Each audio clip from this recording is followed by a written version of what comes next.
Hello प्यारे बच्चों, मैं सुधा स्वागत करती हूँ आप सबका आपके अपने चैनल तैयारी ऑनलाइन में। आज की इस वीडियो में हम सॉल्व करने वाले हैं वर्कशीट नंबर 19। ये वर्कशीट है क्लास 8 का। आज का विषय हमारा है हिंदी में हम पढ़ेंगे बस की यात्रा। वर्कशीट है 22 सितंबर 2021 का। तो चलिए बच्चों, देखते हैं कि आज के वर्कशीट में हमें क्या दिया। तो बच्चों, जैसा कि हम सभी जानते हैं कि बस की यात्रा यह एक व्यंग लेख है और यह लिखा गया है हरिशंकर परसाई जी के द्वारा। व्यंग लेख तो आप सभी समझते ही होंगे, व्यंग यानी हंसी मजाक। तो यहाँ पर हमारे लेखक हरिशंकर परसाई जी ने हंसी मजाक में बड़ी सी बड़ी बात को बहुत ही सरलता से कहा है। तो चलिए देखते हैं इस व्यंग में क्या है। एकाएक बस रुकी, यानी एकदम से, अचानक से बस रुकी। एकाएक कहने का अर्थ है बच्चों अचानक से। मालूम हुआ कि पेट्रोल की टंकी में छेद हो गया है।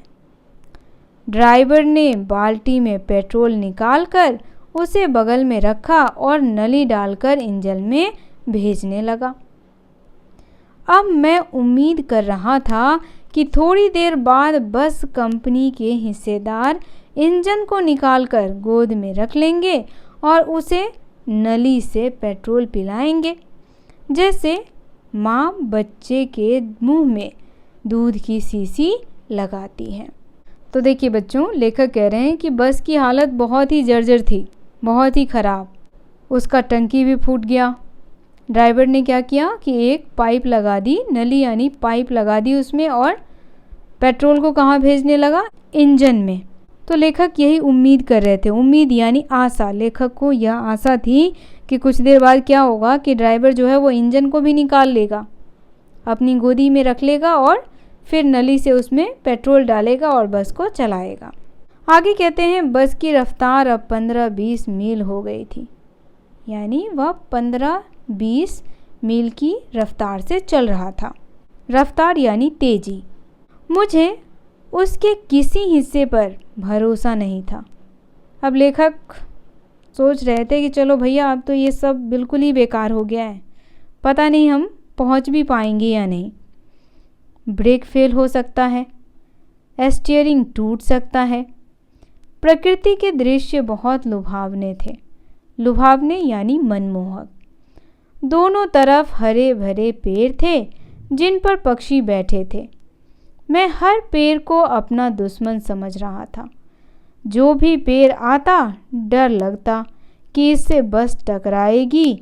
वह निकल जाता तो दूसरे पेड़ का इंतजार करता। झील दिखती तो सोचता कि इसमें बस गोता लगा जाएगी। गोता लगाना यानी डुबकी लेना। अब लेखक कहते हैं कि भैया बस की हालत तो बहुत ही बुरी थी। पहले से ही वो धीरे चल रही थी और अब उसकी रफ्तार और कम हो गई। रास्ता तो बहुत ही लुभावना यानी सुहावना था, चारों तरफ पेड़ पौधे, हरियाली ही हरियाली थी। लेकिन इन सब के बावजूद लेखक को बड़ा डर लग रहा था कि कहीं किसी से टकरा ना जाए, टकराए तो ये यहीं रुक जाएगा। बीच बीच में नदी तालाब आता तो उन्हें लगता कहीं ये उसमें गिर ना जाए। इस प्रकार का भय उनके मन में था। अब कहते हैं एकाएक फिर बस रुकी, फिर बेचारा बस रुक गया। ड्राइवर ने तरह तरह की तरकीबें की पर वह चली नहीं। अब की बार बस जो है इधर से उधर हुई ही नहीं। तरकीबें यानी तरीका लगाया वो बेचारा उसको ठीक करने का। सभी ने अवज्ञा आंदोलन शुरू हो गया था। कंपनी के हिस्सेदार कह रहे थे बस तो फर्स्ट क्लास है जी, यह तो इत्तेफाक की बात है। अब देखिए बच्चों, हमारे देश में जब अंग्रेज़ों का राज था तो उस समय गांधी जी ने सविनय अवज्ञा आंदोलन चलाया था। क्यों चलाया था? तो अंग्रेज़ों को देश छोड़ने के लिए कि भैया अब तुम हमारे देश से जाओ, हम अपने देश पर खुद शासन करेंगे। तो यहाँ लेखक को ये याद आ रहा है कि भैया अब शुरू हो गया सविनय अवज्ञा आंदोलन। लोग कह रहे हैं कि ये बस बहुत ही बेकार है, लेकिन जो बस के ड्राइवर और कंडक्टर हैं वो कह रहे हैं कि नहीं नहीं, बस तो अभी भी फर्स्ट क्लास है। बस की सारी चीज़ें टूट फूट गई थी, फिर भी बस के ड्राइवर और कंडक्टर कह रहे थे कि ये अभी भी एकदम फर्स्ट क्लास है। सिन चांदनी में वृक्षों की छाया के नीचे बस बड़ी दयनीय लग रही थी।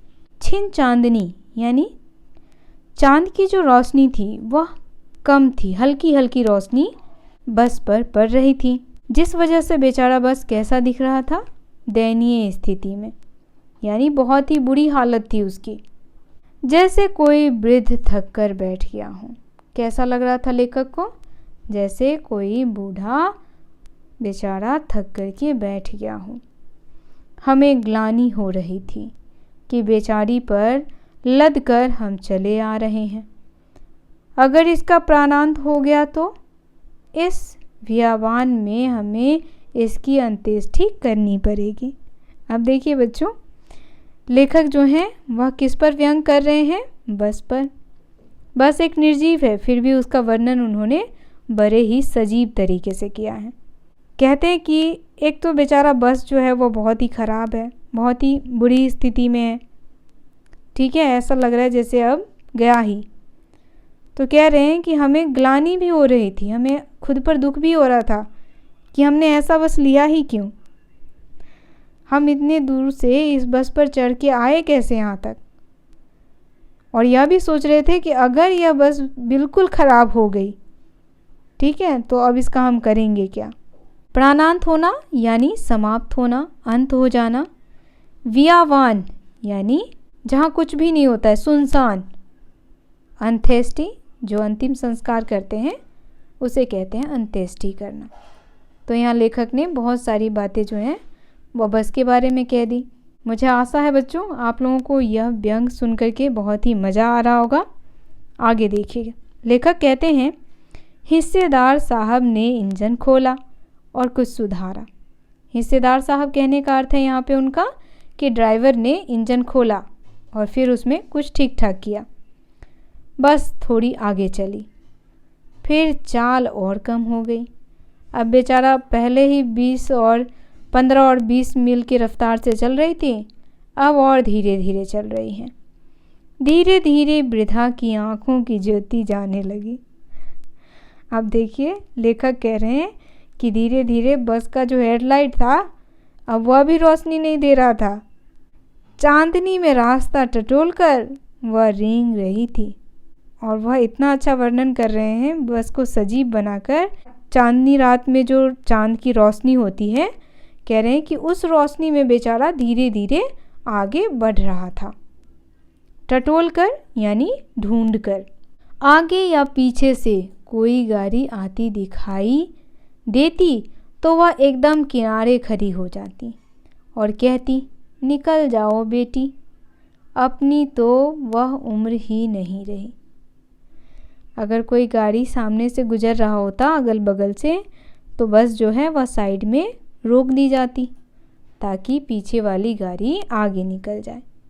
तो बच्चों बहुत ही हास्यपूर्ण व्यंग है ये, और लेखक ने एक निर्जीव वस्तु का बहुत ही सजीव रूप से वर्णन किया है। यहाँ कुछ शब्दार्थ दिए गए हैं, इसे आप अपने नोटबुक में अवश्य लिख लें। एकाएक शब्द का अर्थ होता है बच्चों अचानक।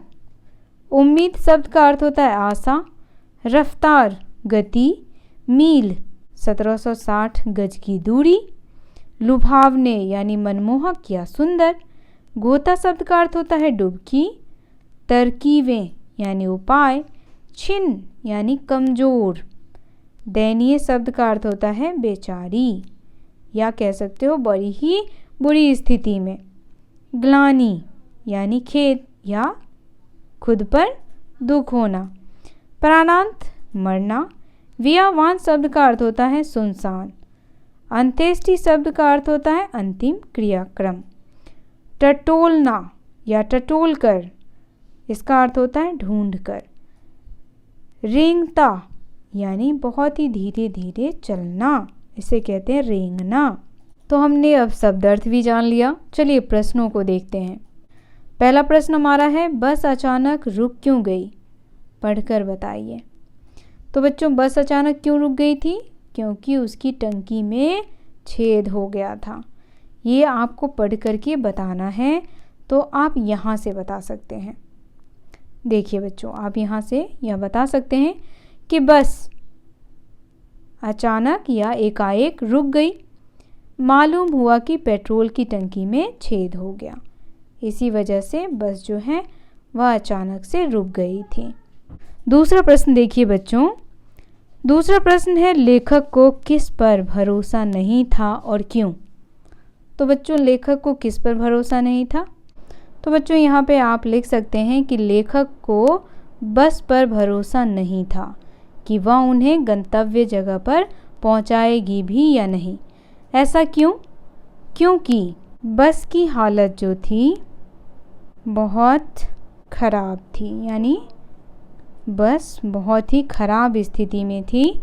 इसी वजह से लेखक को उस पर भरोसा नहीं था। तीसरा प्रश्न देखते हैं। तीसरा प्रश्न है लेखक हर पेड़ को अपना दुश्मन क्यों समझ रहा था? तो बच्चों क्यों समझ रहा था लेखक हर पेड़ को अपना दुश्मन? क्योंकि उसे डर था कि अगर किसी पेड़ से बस टकरा गई तो फिर वो वहीं पर रुक जाएगी, आगे नहीं बढ़ेगी।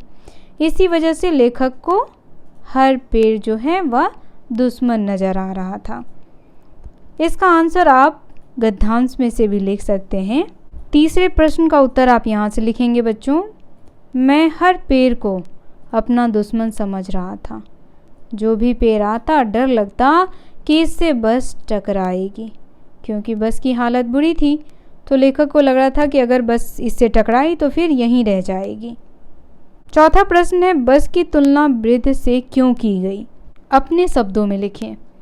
बस की तुलना वृद्धा से इसलिए की गई है क्योंकि बस जो है वह वृद्धा की तरह हो गया है। उसके सारे पार्ट पुर्जे अब जवाब दे गए हैं। कोई भी पार्ट जो है वह उसका काम नहीं कर पा रहा है। इसीलिए लेखक ने इसकी तुलना वृद्धा से की है। इसे आप अपने तरीके से भी लिख सकते हैं। आगे गतिविधि दी गई है, देखते हैं क्या है। लेखक हरिशंकर प्रसाई द्वारा रचित यह पाठ बस की यात्रा एक व्यंग है। व्यंग यानी जब बातों को सीधे रूप में न रखकर इस प्रकार घुमा फिराकर कहा जाए कि बात बुरी भी ना लगे और समझ भी आ जाए।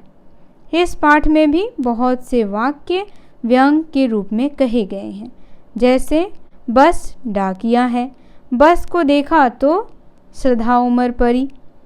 अब आप ऐसे और वाक्य ढूंढ कर लिखिए जिसमें व्यंग हो। तो बच्चों आप इसमें से बहुत सारे वाक्य जो हैं ढूंढ करके लिख सकते हैं।